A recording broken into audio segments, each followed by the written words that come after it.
Welcome back to the channel, and today I'm going to be doing a show and tell on these modified Vostoks that a subscriber had sent in to me.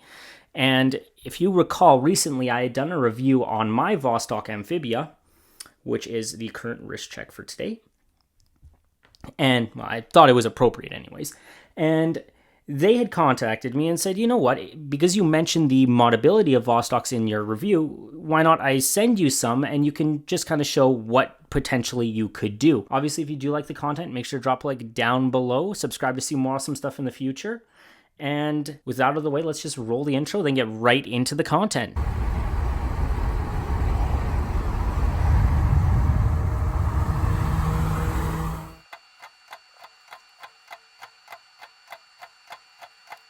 So a couple things to note. First off is that this isn't a review and I'm not going to be critiquing the choices that were made. I'm just going to be talking about the modability of these watches and what was done to them. So this watch, and here I'll just move this one off to the side for a second. This watch started out life as a 110649 reference, and I'll throw up a picture for you, and you can see the immediate, what I'd refer to as a glow up. It transforms this watch completely. So this is the 110 case. Okay, now the dial itself was taken out, and if you can see, that dial was actually put in this watch, which we'll talk about in a second. But the dial was taken out of a 120 case. So the dial that's in here was taken out of the 120 case, which is actually very similar to the 420 case, but instead it has slightly bigger crown guards, and then it's also a 41 millimeter instead of the 39. So the movement in here is actually a 2415 instead of the 2416, so the 2416B. So the 2416B has the date complication, similar to mine, whereas this one is a no date complication. So still has that, 31-hour power reserve, non-hacking movement that does hand wind as well. So the cool thing about this guy is that it contains the signed Vostok crown.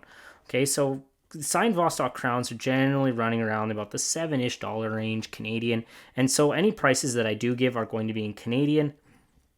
But yeah, so the bezel itself was swapped out, and if you saw in that original picture, and I can throw it up again, the bezel was okay, in my opinion. I mean, this lacks functionality. The other bezel that came on here is just downright ugly. I personally think so. If it offends you, that's too bad. I think it's ugly. So this is a much needed, I would say, upgrade just in aesthetic appeal. Obviously, it is still that bi-directional fit or friction fit kind of bezel, which is a little bit difficult to turn coinage as well. So it's actually a bezel. Not just a bezel insert, it's the entire bezel itself. And those usually, the stainless steel ones are running for around $24.50 Canadian. That's, excluding shipping, handling, and all these other kind of things. Fees, import, blah, blah, blah, that kind of stuff. Also, if you notice, I'll put this in a little closer, the hour hand is slightly different as opposed to the typical Vostok hour hands, if you can see that. So it is slightly different, which is pretty cool. I think it adds just a nice little touch. Obviously, Lollipop second hand. So now talking a little bit about the bracelet. Meranom, the official retailer and supplier for the Vostok. I mean, you can also get them through commandeersky.com, and I'll put those links down in the description below for you guys. But they do this very kind of strange thing with these bracelets. They make a universal style bracelet, and then they will charge you an additional fee depending on what end links you need that should be fitted for the case style itself. Now, these are obviously hollow end links, so nothing overly crazy. Standard, very standard oyster style bracelet, 3 links, taper slightly down to this twin trigger deployant clasp. It is stamped steel. This fold over lock that is signed, and it has 3 points of micro adjust. The links are all, just push pins, so nothing overly fancy or crazy.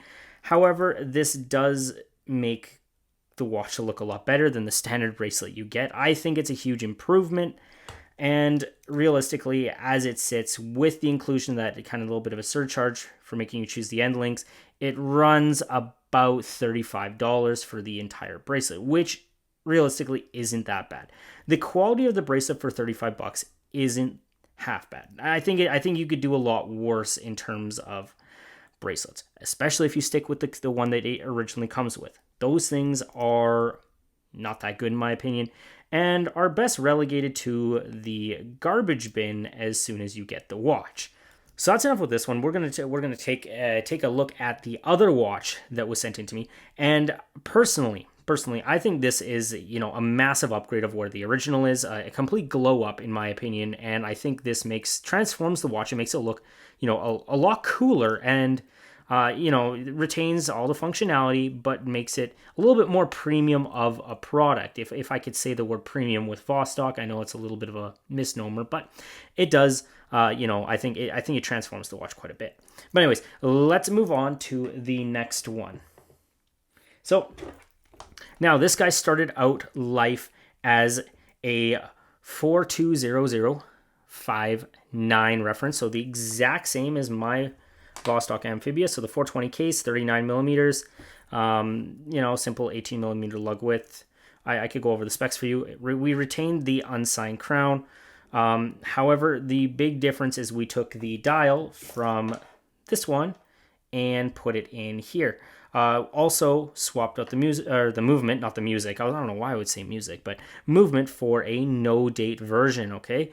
And this gives honestly more of a field watch vibe, especially with deleting the bezel, which, as I said, ornamental at best, for a fixed bezel, and it's, a high polish.